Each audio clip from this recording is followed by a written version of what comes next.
Alright, you actually have, well, 3 packages to go through, but there were a total of 4 that arrived because one of them was, of course, one I had to open up because it had one piece in it. So, spoiler alert, that's one of the things for this week, because there's one piece. But let's get through stuff. So, I mentioned before in a post that one of the reasons I'm hesitant on the right stuff is just being unsure about how long the packaging will take. This one, you know, this shipped and arrived pretty fast. I did pay extra for the shipping. So, you know, that's a good thing. So, you know, take into account that it's the instability of the thing, because they shipped it the next day, and then it took 2 days for it to ship in the mail. Hold on, maybe I put that over there so I don't lose it.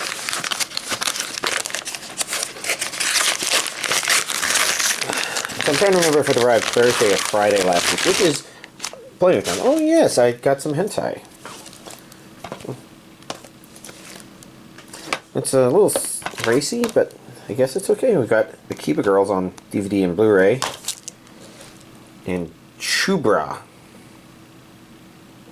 Let's see. I think the back of that looks safe to show on YouTube.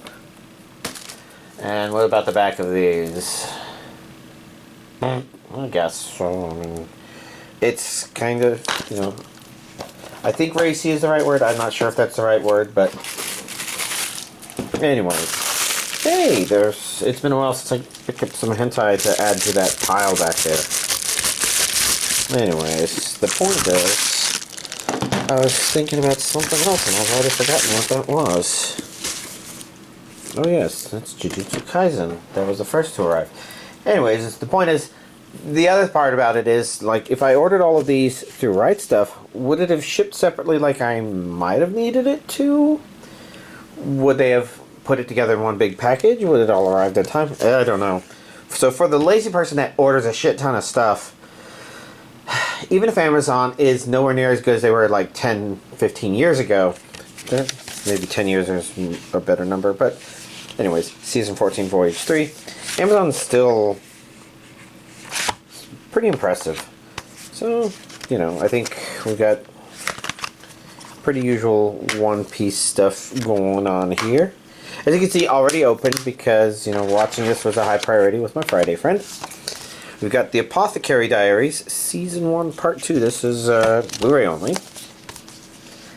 Regions A and B. Hopefully all this stuff is, you know, the same as last time. English dub, Japanese dub.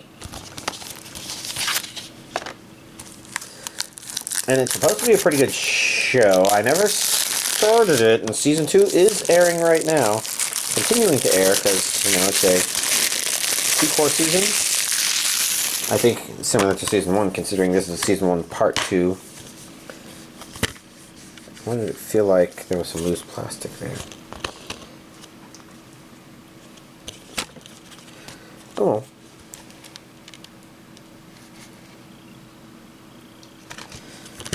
It is Curiosity.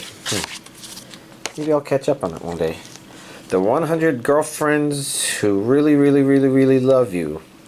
I don't think that I said really enough times. And I guess if there's any complaint I have about this name, it's, first of all, regions A and B, English dub, Japanese with English subtitles also available. It's the 100 Girlfriends Who Really, Really, Really, Really Love him. Whose name I forgot. I don't remember anybody's name from this show.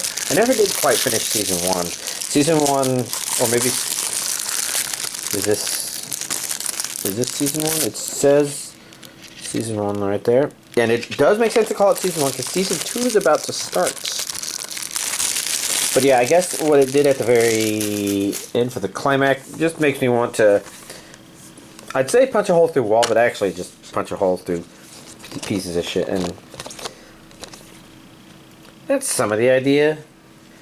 And maybe it was executed just fine, but at the same time, while this was fun and entertaining enough with its premise, and the idea is, if you're not familiar with it, is that I guess a love god accidentally filled him out to have 100 true loves. And if you meet your true love, your soulmate, I guess, and you don't get together with them, then they're doomed to die. So it's a weird thing. His interaction with the girls, their interactions with each other are fine. This one is a neat one because this aired on, what was it, Hulu, I believe. And so I haven't gotten a chance to see it. And I was very curious about it at the time. Now, I say that as if I watch any of these damn things, and y'all know that he collects all this stuff, but he doesn't watch any of them. And I'm sure that's a very valid frustration point for many of y'all. Okay, that's the other person. I'm trying to remember. I see a region A there. Viz. So I always have trouble reading their stuff. So we've got 24 episodes, English and Japanese audio, so there's a dub on there. And let's see, if I remember correctly, the premise is that I think she's unlucky and maybe people around her die, but he can't die, and so there's this, excuse me, Jesus, this funny premise set up. But I guess I never saw what it was actually rated. It just seemed like it would be fun. As, since this is a Viz thing, of course it comes with inserts, which usually advertise the manga. Because Viz does a lot of manga stuff. I see a giant eye there. I've seen that a couple times. I don't know what that is. Definitely a curiosity of a show. And now I have an entire 24 episodes to potentially watch. So I'll try to make sure this doesn't disappear anywhere. So maybe there's an increased chance that I watch it. Although that does look a little more standard shonen-y, but if it's very watchable despite that, it's probably because it's at least got a good, unique, refreshing setup with its main characters, apparently. Whew. Speaking of shonen, here we have Jujutsu Kaisen Season 2. This is the limited edition version, which looks like it has room for maybe Season 2 Part 2.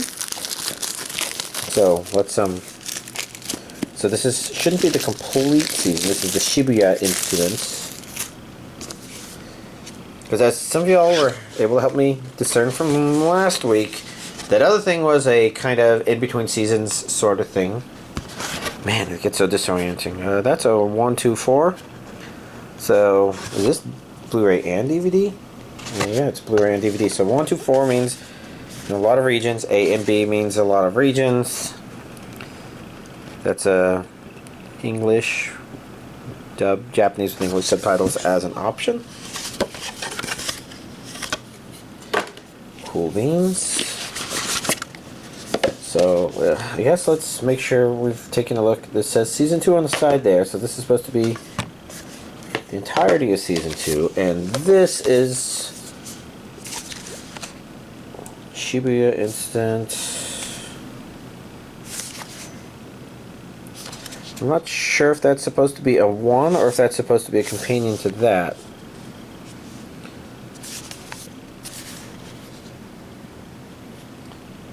Or maybe they're both supposed to be 1s. Will humans or curses be the ones to laugh in the end? How many episodes does it say? 8. 3. Are there 6 discs in here? Jesus. Does that mean this is everything? Blu-ray 1, Blu-ray 2, Blu-ray 3, DVD 1, DVD 2, DVD 3. So maybe this is supposed to go with the other Jujutsu Kaisen thing I got recently then. Season 2 art book. Because the other thing I thought was officially part of Season 2, but I guess it's, well, the answer may actually be yes. And you know what? I'll put this away without putting it back in its slip cover. So let's slip that back on.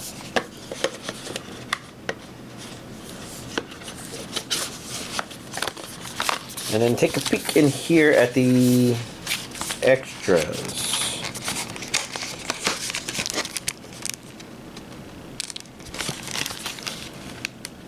I'm trying to grab whatever's on the very bottom, but it's being stubborn. Alright, alright. So to begin with, the thing at the bottom was stickers, which may be consistent with other stuff. I don't remember. I get so much stuff and I don't remember. Shiny. I think, wasn't the other thing, didn't it also have shiny? It's a Spockly.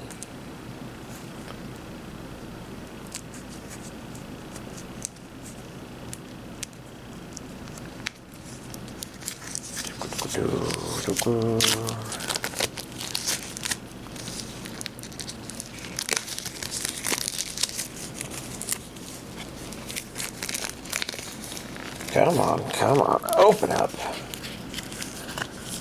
I just need to get it to separate a bit more. I can feel it's being a stubborn piece of junk. God. There we go. Because today I have the energy and they're shiny and worth looking at.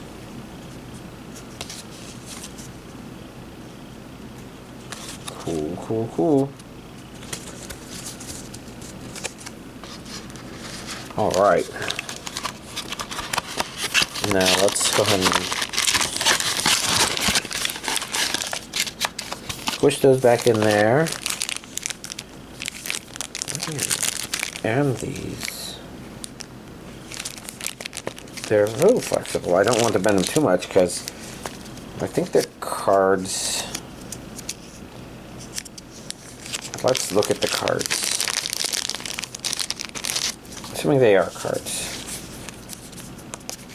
It's a little more flexible. It feels like I could still fold them.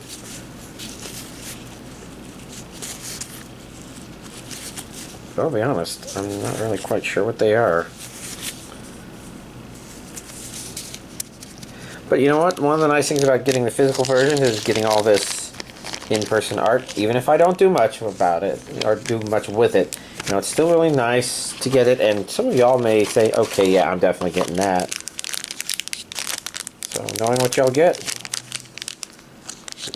what exactly is this? Guess I'm not quite sure. I can see how to use. There's rings on it. It's supposed to be something that allows you to, like, hold your keychain somewhere else. Might be getting a little old and hard to follow that stuff, I guess. Well, at least, you know, y'all know I'm just kind of amused by that. So if that's what's going on, then y'all can say whatever you want to say and be amused by that too. Then next up we have Spy Family. So first up we have Spy Family Code White, Blu-ray DVD. Don't think there was a limited edition version of this. Region A and B. And in NTSC regions 1, 2, 4. So the DVDs are regions 1, 2, and 4. Spy took a family vacation. So I never did see this. This is a curiosity. Liquid curiosity. This is probably not going to be a week to try to watch all this stuff that I've talked about. Hey, maybe I should watch this. On account of the fact that it's week when a DVD chapter is going to come out. And I'm already tired, and it's Monday, it's not even the weekend yet. I haven't had an entire week to beat me down, and I'm already beaten downed.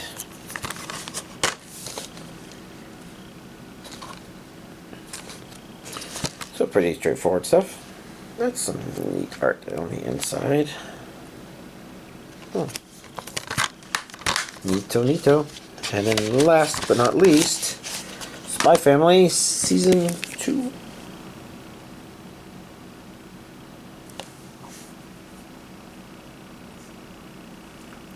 Is it not a season 2 part 1? Is it the complete season 2? In which case, maybe this is supposed to go in here? Or... I don't know. All I know is my immediate attention is required. So let's take a look at the back. Regions A and B in regions 1, 2, and 4. That's English dub and Japanese with English subtitles. Your target is limited edition.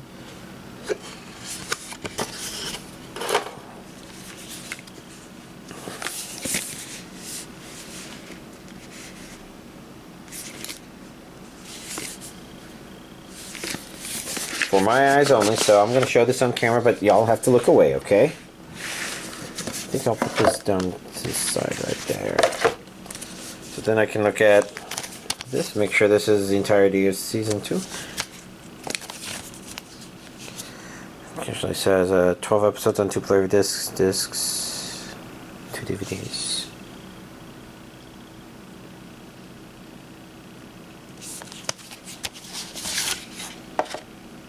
Very nice. Music videos. Music videos.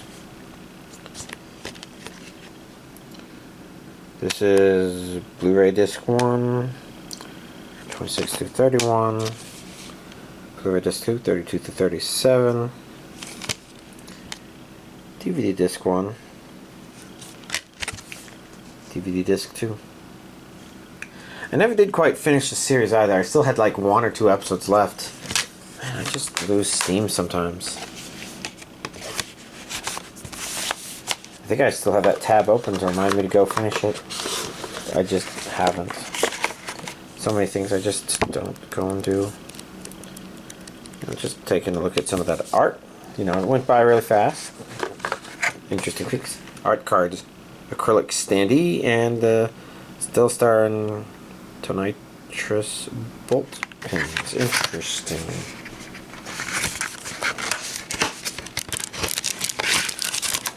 Retail Anya, that's the real way to do it. Oh god, there's no way I'm not putting that together. Oh, nice.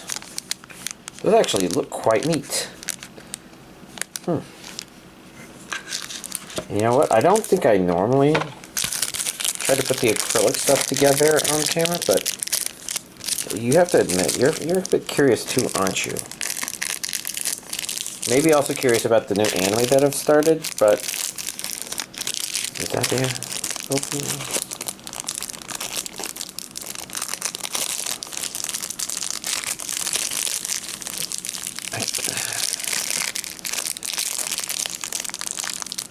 Yeah, this is that must be it there.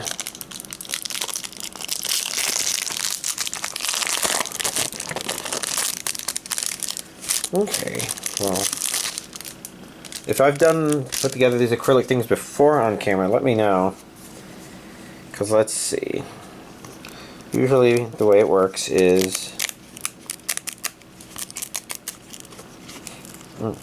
that's a little bit of a smell, I guess. Let's see, I didn't remember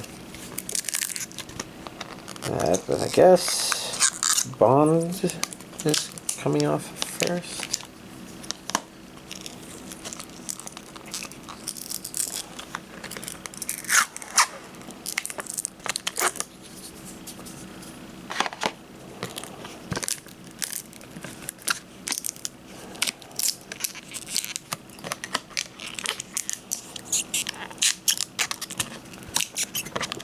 Be careful and not break it. Falling on the ground, that should be fine.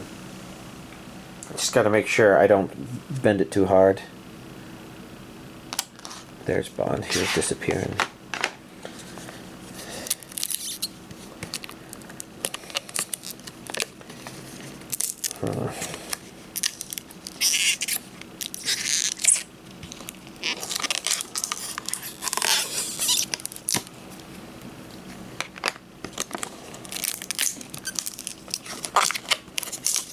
Yeah, because there's some plastic on the back that I have not. Alright, I guess I'll put this to the side here, because the idea is most likely Spy Family, I suspect, goes on the front like this. Unless it goes on this side. Went in there pretty well.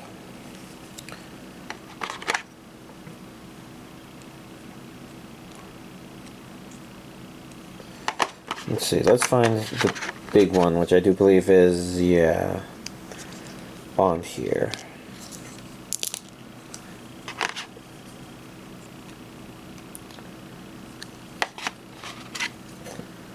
Okay, Anya, Anya, you're here in front of, and that makes sense.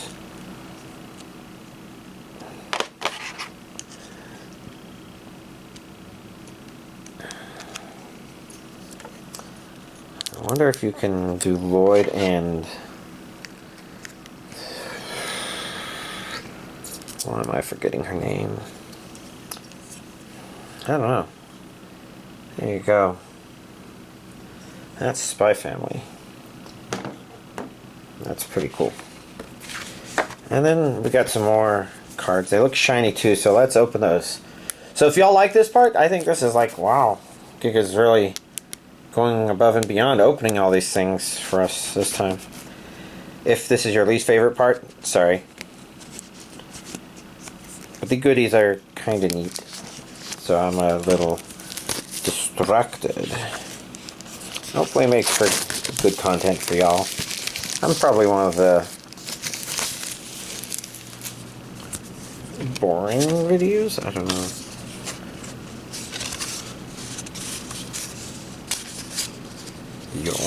Yeah. That's a pretty neat combination. Alright. Well, this has been a thing. I'm going to close this back up, put this back together, set this here, turn this on the side, and say, here's this week's physical anime collection update.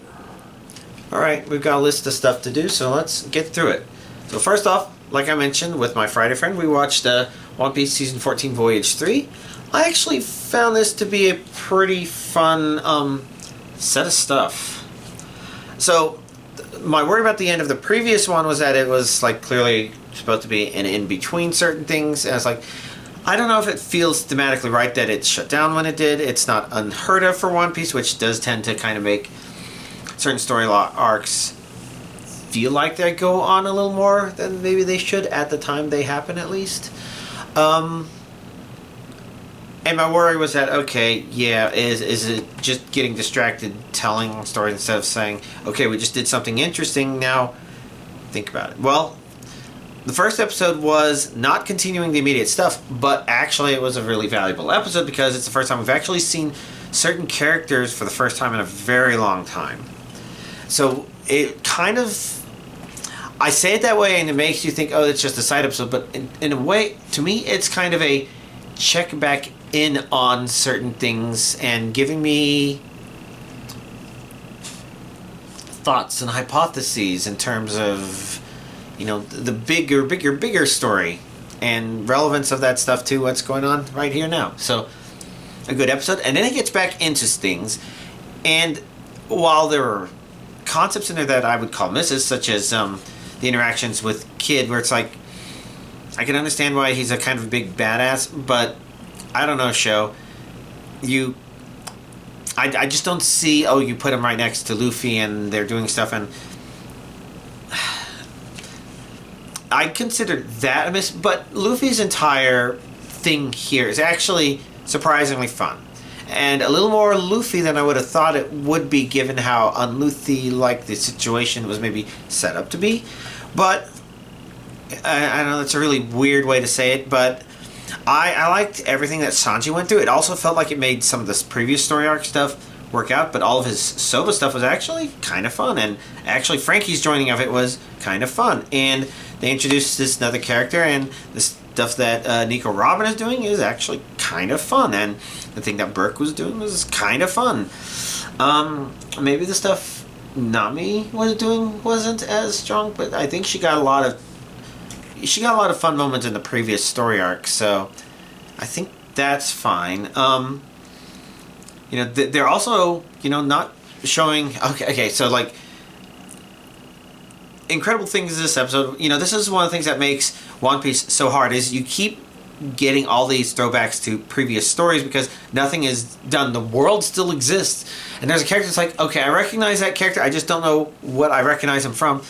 And he's a very snake-like man. I could describe a little bit more about what he did, and I know where it came from. It's just like, huh, okay. But his introduction is actually, or his reintroduction is actually kind of fun. It's, just a lot of things about this story arc that was just kind of fun. And we have the smiling little girl there who, is apparently the One Piece version of the Joker. Maybe, I don't know if she's going to snap like he does and then, cause chaos, but it feels, like she's cursed to smile. Now, I think they also gave some interesting around that, and they set up other new characters, and I think we have a pretty good idea of what those new characters maybe are, and maybe the show will surprise us and they won't do that, but overall, I'd say it was actually a pretty fun watch. And now, at the top of my list is I'm the Evil Lord of an Intergalactic Empire, episodes 1 through 3. That's right, 3 episodes of that aired this week, and episode 4, apparently, according to the schedule, airs on April 26th, so that's very strange. It's a very strange show. I'd say if it was just the first 2 episodes, I would say it's showing promise, but episode 3 brings it into head-scratching territory. So, to begin with, the first episode, I don't think the first episode works too well, and I think it's interesting to compare it to Rising of the Shield Hero in order to kind of understand, because they both have the same thing where, okay, yes, the things that happen in the first episodes of both are pretty rage-inducing. And to this show's credit, I think, while some people may say, oh yes, Rising of the Shield Hero unrealistic, this one is just well known, and some people may not even call his situation, the people that would call the other one unrealistic, impossible, would just call this one, oh well, that's just his own fault. I don't know why he's so angry. He should just something. But the situation is tantamount unfair, and it is very angering, and a little bit harder to say, yeah, because like with Rising of the Shield Hero, you kind of felt maybe some of what was going on there was also the fact that when our main character gets isekai'd, he's, of the 4 characters that get isekai'd, he's the one that does so through a book, where the other ones, it was just a memoipager for them. And him looking at the book, he commented that the princess looked like a bitch, and so there's this weird idea to have where it's like, did she only do the things she did in episode 1 because he had that observation that manifested her into being that way? Or was that just him telling the audience that? The show hasn't gone far enough to really tell us. Maybe the manga or light novel or whatever has. But, the point is, there's an element of it that does feel a little surreal. But it's surreal with a bunch of other things, so it kind of works out. And the thing that makes Rising of the Shield Hero Rage first episode work, where I don't think it works as well here, is, first of all, this one is a backstory. So you spend the entirety, most of the first episode, on this rage-inducing backstory, but it is only backstory. So it doesn't really have anything to do with where the main character is in the present, so to speak, what his journey through this show is. So if you think about it, in Rising of the Shield Hero, the first episode is still introducing him to, introducing us, the audience, to that stuff. And the frustration goes on, but the other important thing, the other important difference is to note that in Rising of the Shield Hero, if you're hooked correctly, you're saying, fuck those people, and you're like, yeah, he's right there, I hope he gets powerful and he kills every last one of them in their sleep. And that's more than, you can just go off the rails angry, but you kind of are like, alright, But the show's directing your anger there, and the interactions our main character is having is still interacting with that rage-inducing element, not necessarily with the rage-inducing element, but with the fundamental cause and this kind of hope for a karmic retribution, so to speak. And that works really well for Rising of the Shield Hero. But this one, he gets resurrected and he's like, this time I'm not going to be fucking pushed around. It's like, well, I think we understand the anger, but for how angry the first episode made us, it's hard to say that it feels like it wasn't kind of antithetical to whatever the character is going to do from here. I don't know. I suppose to a certain degree it's supposed to be sort of like Ari Ferreira, but similar to Rising of the Shield Hero, that one, the kind of frustration that caused our main character to transform in the first episode is still an introduction of us to the world, his immediate development, so we kind of have an idea of, well, what is it going to mean for this character in this world? Okay, yeah, he's just going to become hyper-competent and reasonably angry, and the causes of that anger are still, out there. So it's like, okay, yeah, so, that one works, and that's why this doesn't work. It's not necessarily bad, but I could see that really turning people off because, like, well, I just watched all this, and I'm angry now. Why do I want to keep watching? It's just too much energy for me to invest in the show, which is fair. Although you have an entire month to recover from it, apparently, so... but then episode 2 is like, okay, it's introducing his circumstances a little bit better. Some of the stuff he does is interesting. Some of the things the characters say don't make as much sense. Like, I think I've commented before about how, okay, yeah, you can have somebody that goes through a long adolescence or childhood or whatever, but at the end of the day, somebody with a brain that's been active for 30-something years is still somebody with a brain that's been active for 30-something years. So outside of, your body's technically not developed, it still is kind of weird for them to say, oh, you're still considered a kid until you're 50. It's like, I mean, maybe your body reaches puberty at that time, and maybe you can say the brain's always developing, but you can only put off the brain as developed like a motherfucker for so long. And I don't mean like being a little asshole. I mean like, the brain is like, well, I guess I know how to talk to people and I know how to do this. That 50 years is probably enough time to have become an expert at like a dozen things without any cheats. The guy's interaction with the AI is entertaining and fun. The guy's interaction with the interdimensional entity that feeds on suffering is a little strange. Especially since episode 3, it's not entirely established. Oh, yeah, I guess he's going against that. Because episode 3 just starts getting strange. Like I said, at the end of episode 2, you're like, okay, well, he's going on a path, and it's funny because the intergalactic negative energy devouring thing that sent him here is maybe going to mess up. And he's actually going to have a good life or something like that. But episode 3, it's like, I guess it got set up in a really weird way, and episode 3 was just like, this feels like it lost the momentum that the second episode had, and didn't necessarily take it in another direction that I'd say is definitely entertaining, and it's giving hints as to other things that we know from the beginning of the first episode eventually collides with what our main character is doing, and what those have to do with each other, it's hard to say. So overall, it's a weird mix. Really hard to read this show and tell what it would be like, because I don't think you'd watch it for the good revenge fantasy, but I also don't feel like, alright, he's going to build up to that intergalactic empire thing. If it feels like it's going to be just delicious to watch it build up, similar to like Farm Life in Another World or whatever. So, anyways, weird stuff.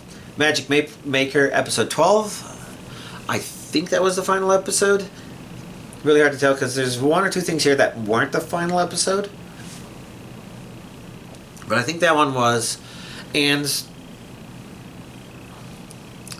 weird ending because to a certain degree it sort of feels like certain elements should have continued to be in play, but they got rid of them. So it's like the feel for the show is just weird. Really hard to tell what to make of it, especially some of the revelations that came in this episode. So I don't know. Guess it was a strange season. Not sure what else to say. ReZero, Season 3, Episode 66. Let's see. If I remember correctly, the pacing for this one felt weird, but it at least ended with a good hook for, oh, Jesus Christ, we're in Season 4 already. But the good news is, shortly before it aired, they announced Season 4.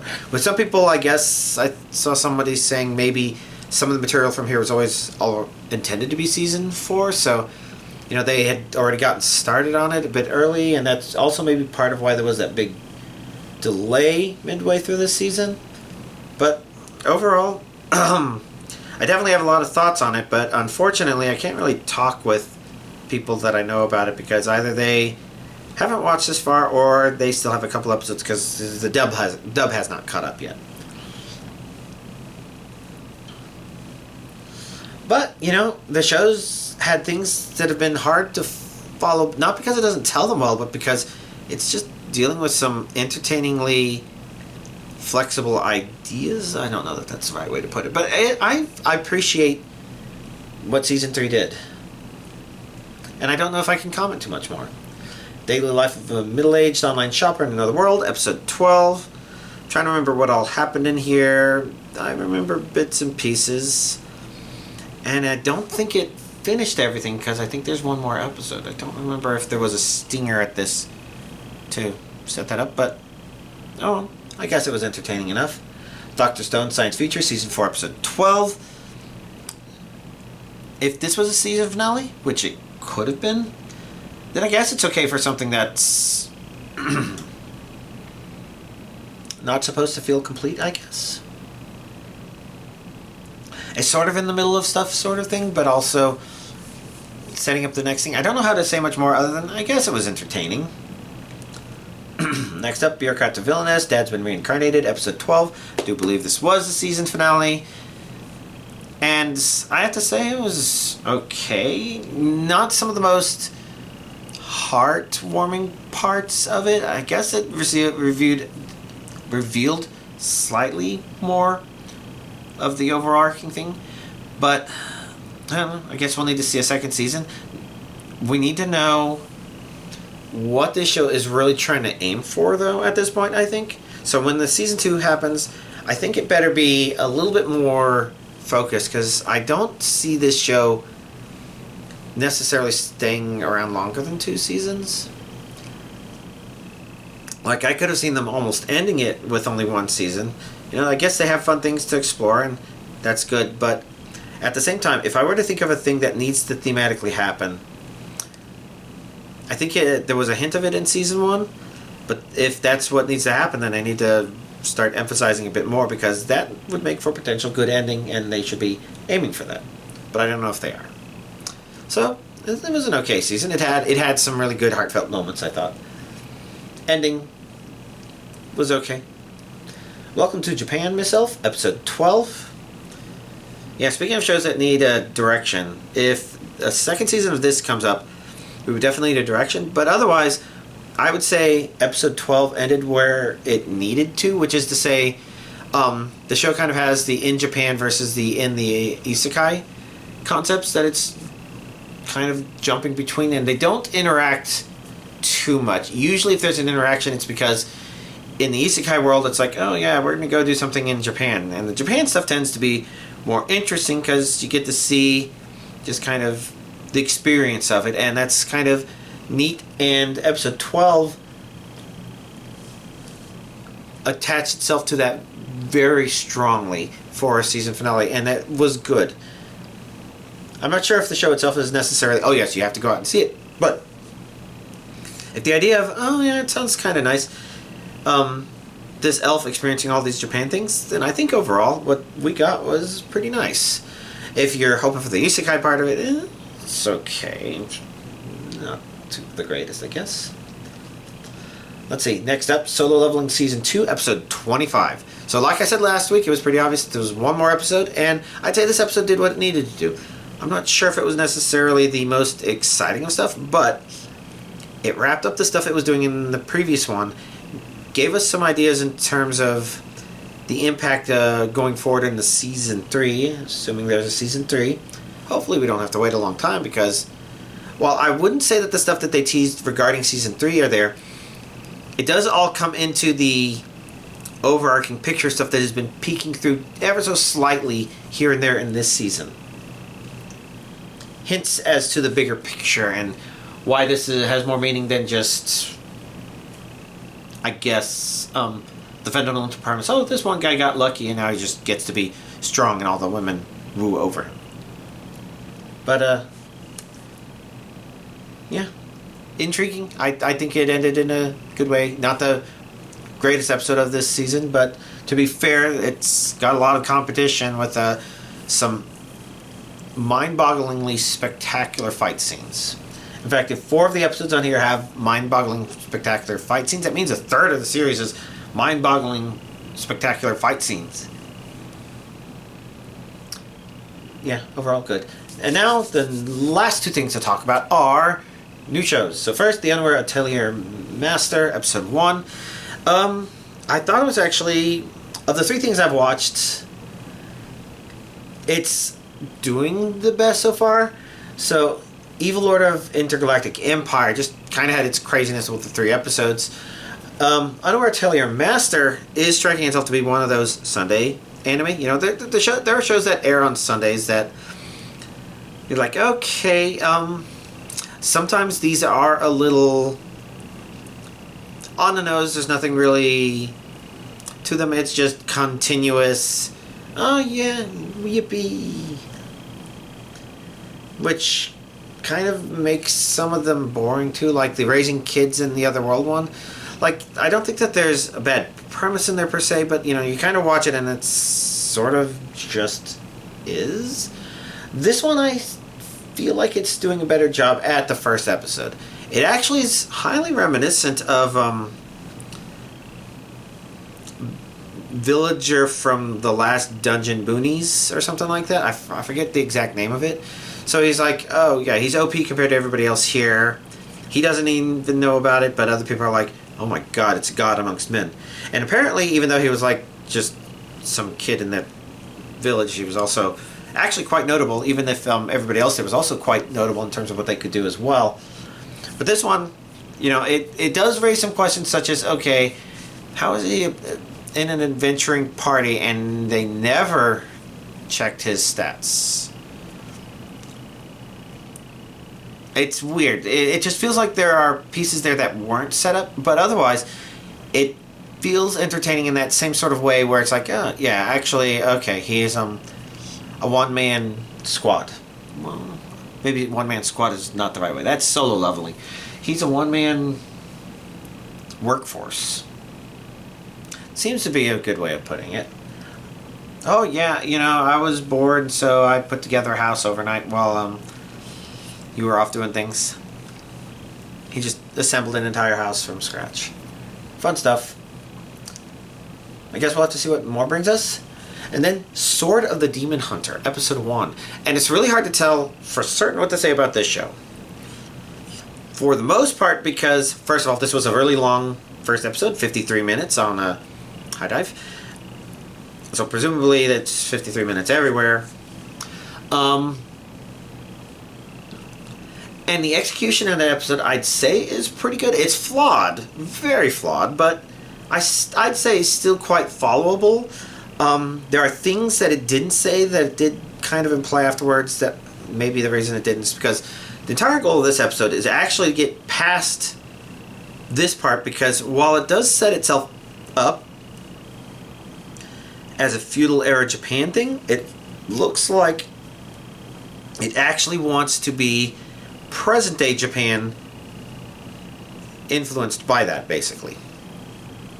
And so it kind of had to tell the whole story, but the problem is, you know, whatever you measure of that or think of all that, at the end of the day, the end of the episode kind of implies, okay, different time period to think about stuff, I guess. And so it hasn't really set up what the show is going to be from this point forward, which kind of makes it, if this is 3 episodes long, it makes it a bad 3-episode thing, because we have no idea what kind of show this is. Lord of an Intergalactic Empire is for a different reason, because it's had 3 episodes, but based on the way all 3 of those have worked, it's really hard to tell what kind of show that's going to be, just because it's confusing. But this one, it's like, okay, it's done all that setup, and flawed setup, but I think it's okay. Like, it establishes, there's some time jumping in there that's a little jarring feeling, but you understand it's trying to get somewhere. It's trying to resolve certain story arc things, and otherwise that build-up is there. There's questions that you kind of ask, but it kind of implies certain things, such as, okay, what was up with his sister? Did the villagers know? It was really hard to tell, but then it's kind of, the way people talked about things, it's like, I think they're saying they knew, but the show hasn't really established the rules of demons or the stuff, though you can kind of figure it out. It just doesn't, like, introduce them to us. It doesn't let us know how much our main character knows, so it's a bit of a mystery, but it's like, surely he knows. It feels like there was a lot of stuff cut out that you kind of have to read between the lines, and some of those read between the lines might happen well after said lines. So, you know, it makes for a strange first episode, but I think it works. I think I'm curious to see where it's going to go from there. But I'm not sure what else to say after that, because, you know, it's all it has done is piqued my curiosity. Held on to it, I guess. I just gave episode 1 a try because there wasn't a lot of other stuff.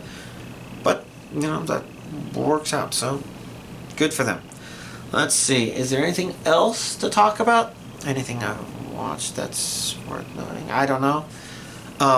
Video games. I guess the Tokyo Ghoul chapter comes out in a couple days. More like a day and a half. So, that's a Tokyo Ghoul chapter of Dead by Daylight. If y'all didn't know, that's the next chapter in Dead by Daylight. That's April 2nd. Kind of looking forward to that. Somebody on a Discord mentioned something about we learned the details of the Switch 2 on that day as well. So that's to look forward to. Pokemon, I captured the Tyranitar the Mightiest. Don't know if there's worth much to say there. Yeah, I guess probably makes sense to wrap things up now. Y'all, have a nice week.